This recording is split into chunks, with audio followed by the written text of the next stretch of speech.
Candidates at our cafes had to withstand a lot of questions and advice from First in the Nation voters. We asked those guests why, when a president's job has so much to do with policy, they consider these personal conversations so important. All right, we're here with our Candidate Cafe panel to talk a little bit about how this process has unfolded and being able to see all of the candidates in this unique format. Gary, let's start with you. What sort of moments jumped out? Well, with Cory Booker, I mean, when he talked about the Pettus Bridge thing with the story with John Lewis, that was amazing. And I mean, he was so emotional. He actually had a tear come out of his eye. That was pretty amazing. You know, sometimes with this forum, with this breakfast forum, you get to actually see people, you know, with a non-prepared dialogue. It's very good. Nancy, how about you? What stood out from all of these candidates you saw here at lunch and breakfast? What stood out was how much I liked them all as people. You know, they had some really good answers. We got sung to by Bill Weld. We got sung to by Cory Booker. Got to see them in a totally different light than you see them on the campaign trail.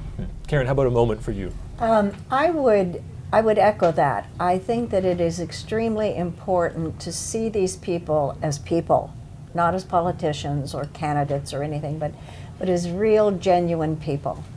And I love the intimate moments, the stories they had to share with us.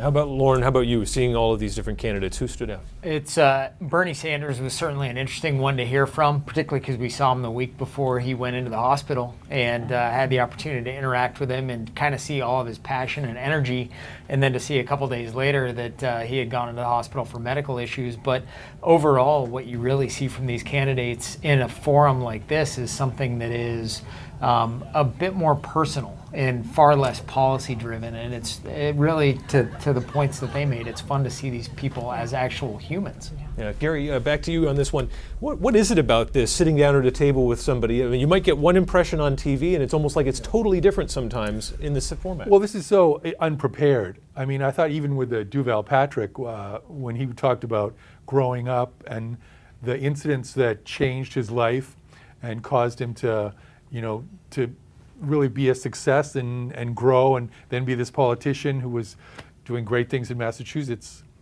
That's really interesting, and you don't get that on the campaign trail stuff. And Nancy, did anyone surprise you at all? Someone who you thought, you know, gosh, seeing one thing on TV and then another thing in person? Not really. I guess they all did, because you're so used to their rehearsed campaign speeches, and then you get those intimate moments where you hear stories, or even funny stories, like Duval Patrick when he was talking about bringing his daughter to a 50 Cent concert, and he got backstage and she didn't. Yeah. That was a unique moment for sure. Karen, what about you? Did anyone surprise you?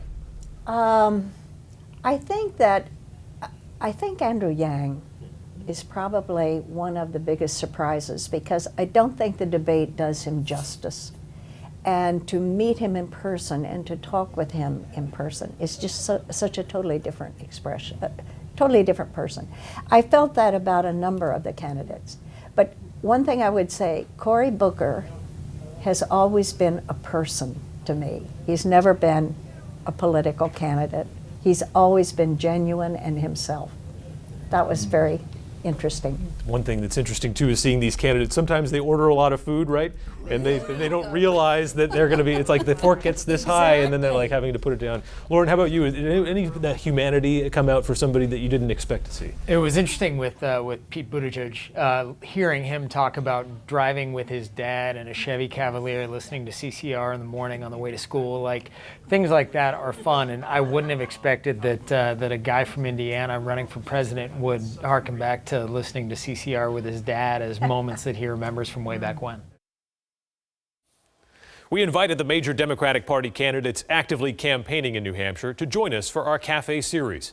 Joe Biden, Elizabeth Warren, and Tom Steyer were the only ones to turn down that invitation. President Trump's campaign did not respond to our request. Many other candidates did join us, and we have more of them coming up. But first, the ones who keep everyone happy, what our waitresses think of these unusual meals.